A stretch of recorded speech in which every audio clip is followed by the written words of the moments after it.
Welcome in. Wells here and had a question for y'all. What are your top 5 favorite consoles? What are the ones that you like the most, that mean the most to you? Whatever category you'd like to use, but what are your top 5? One, two, three, four, five. Top 5. You don't have to put them down in any order, but give a little detail on why you like each console and why it deserves a spot in your top 5. Me, starting off, I think would have to go with childhood first console ever gotten, the Sega Genesis, which is also right there, that little bad boy. The Genesis is a great little 16-bit system.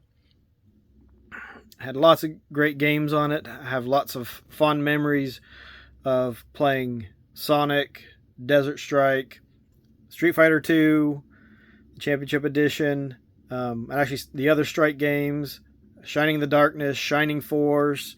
There's a lot of great games that I played in my childhood, and even some of the newer ones coming out, like Demon Claw. I'm looking forward to playing that some.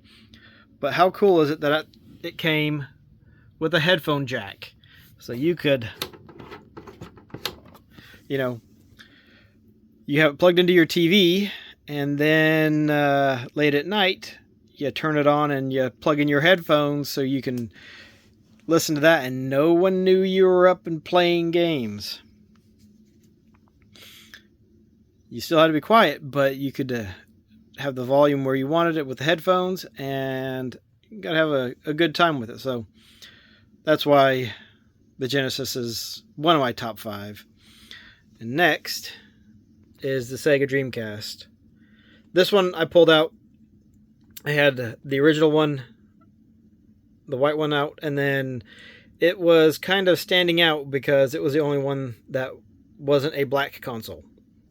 So maybe that's a hint for some of the other consoles that are on this list. But the Dreamcast, again, had a lot of great games. Probably because I was a Sega boy, and when the Dreamcast came out, really wanted to get one, and I was and still am like a Sega retro fan. So, but had a lot of fun with games on that. Bangio, tough game, but so much fun with all the bullets you could put out on the screen. And actually, the last football game that I really like to play, NFL 2K1, had a lot of fun with that one. Just having really fun plays with it, and I think it looked and played great for a football game. Sonic Adventure, of course, I think it has to be named because it's just a great. Seeing Sonic come into 3D, it wasn't a perfect game. There was bugs in it, there was issues with it, but it was cool. The exploration you had to do and finding different items to unlock other areas, and if you wanted to, you could beat it more than once with all the various characters, which I still need to actually go and do. I haven't done that yet. But Zombies Revenge, House of the Dead, those are kind of related, but just so many great arcade ports.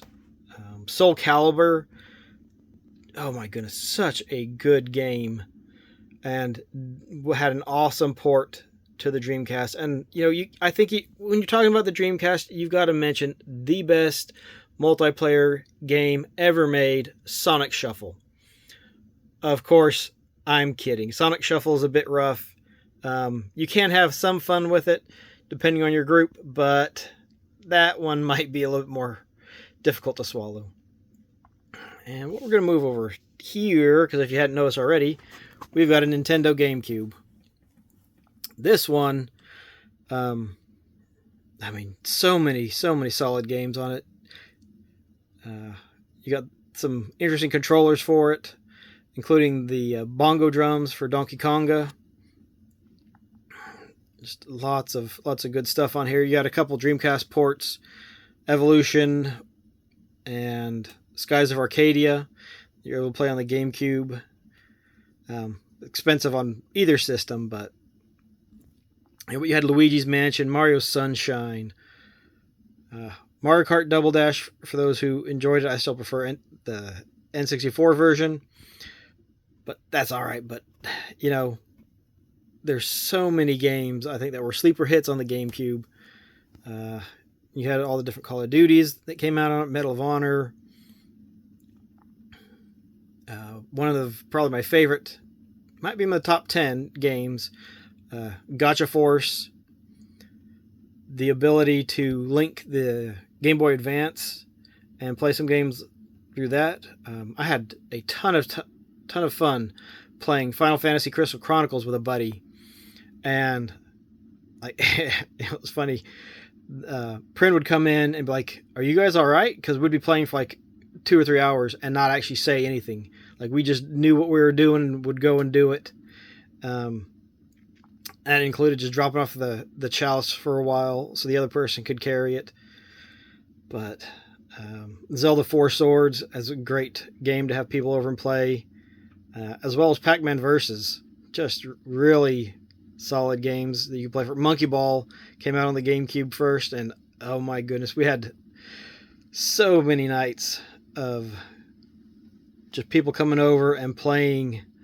I guess I'd call it monkey darts, rolling the monkey down the hill and then trying to land on the targets. Bowling, and even just playing the regular game, seeing how far we could get with that. There was the mini golf game. Just some great games for the GameCube. It still looks and plays great. And then I'm not sure how I forgot this, but Metroid Prime and Luigi's Mansion, those two games were one of the reasons why I wanted to get a GameCube. And that is why the GameCube is in my top 5. Next up, if you hadn't guessed already, yeah, of course there's going to be a Sega Master System. Out of all these systems, I think it looks the best. I mean, look at the lines on this thing. Just sharp. It looks different than everything else. And if you didn't know where to put the cartridge, oh, too much glare, but there's the cartridge. This tells you what to do. You put a cartridge in, you turn it on, or you put the card in the card slot, and you turn it on. You plug in the controller, 1 or 2, and it's hooked up to your TV. And it's green when you turn it on. Everything labeled clearly, if it would focus. There you go. Controller 1, Control 2. Card input also for the 3D.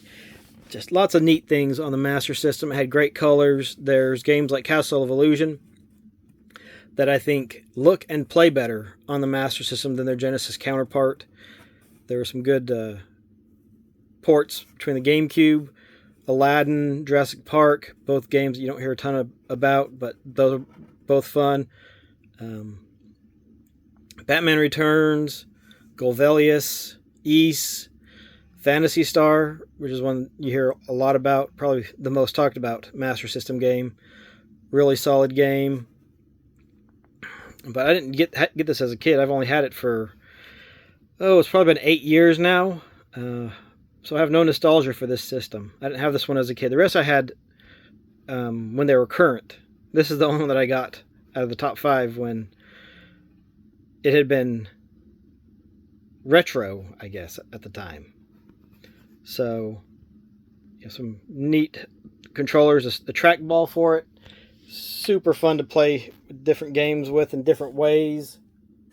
And actually, I just happen to have one of those hanging out, so I'll put it on top of the Dreamcast for the second. But a sports pad, such a neat little controller. Just basically a big trackball. Lots of fun, though. And, this thing started me down a rabbit hole getting Mark III and SG-1000 stuff. But it's a solid system. Lots of games to discover if you're not familiar with it. And most of them are affordable. And affordable means to me you can get them complete in box, less than $60 each. So you can get Action Fighter, Double Dragon, go into the PAL region, which games are playable here from PAL, with only a few exceptions. That opens up Psychic World, Batman Returns, Danan, the Jungle Fighter, Sonic Chaos, Air Rescue. You can get Rainbow Island. Tom and Jerry's kind of fun. It's not a long game, but it's a fun game. But yeah, lots and lots and lots and lots and lots of games to play on the Master System, and it's affordable to collect for, especially if you're not worried about getting it complete in box.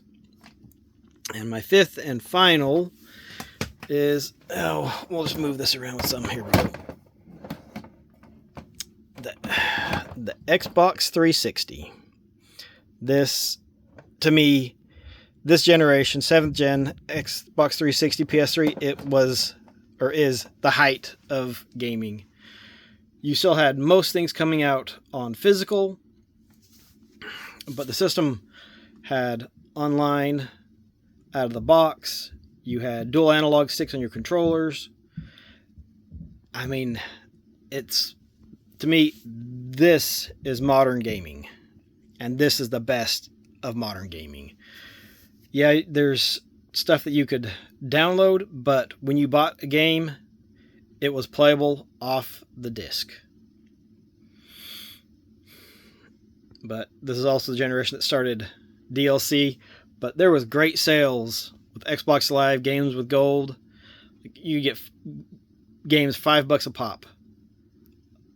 Quite often during the Xbox sales during holiday season and throughout the year. Remember, I picked up all the Spider-Man games, Web of Shadows, Shattered Dimensions, and I forget the other one off the top of my head, but picked up all three of those, $5 a piece. But it's a great system, lots of fun games, great wireless controller, great wired controller. I still use a wired controller on my PC. And just, like I said, I think that's the pinnacle of gaming. For me, that's the golden age right there. And, there was games that weren't great. I mean, like one that comes to mind is Golden Axe Beast Rider. Still fun game, but just times. But those are just great. They're great systems. There's tons of games to play on them. Yeah, the Master System, I think, has a little over 300 games if you include all of the PAL games and Brazilian games. But still, that's a lot of games.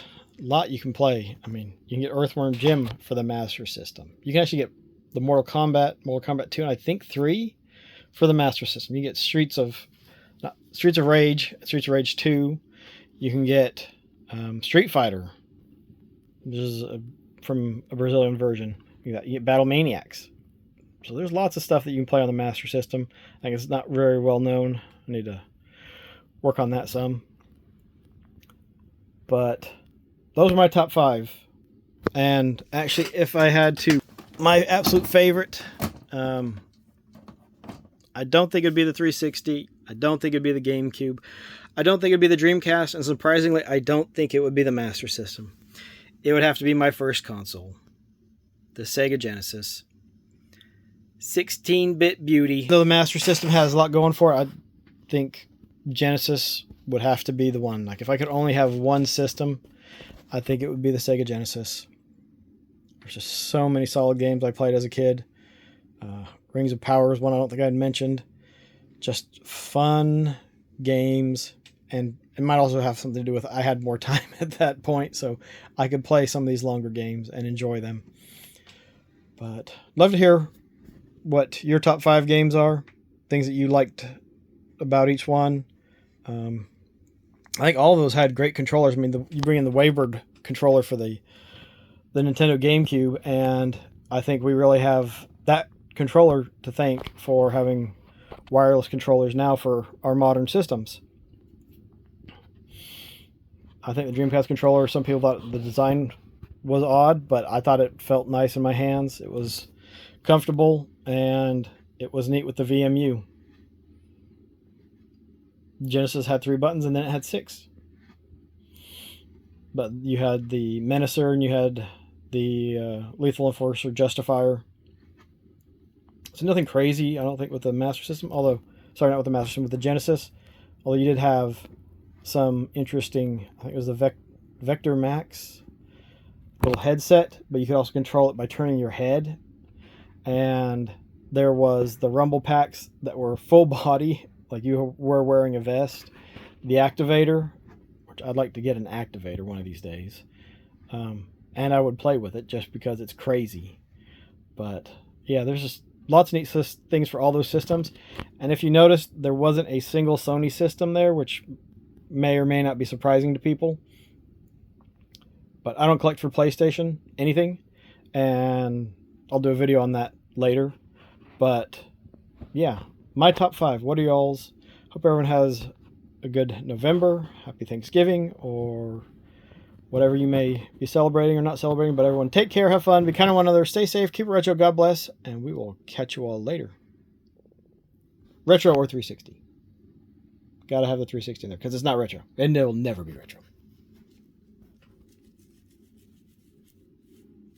Does your beard hang low? Does it wobble to and fro?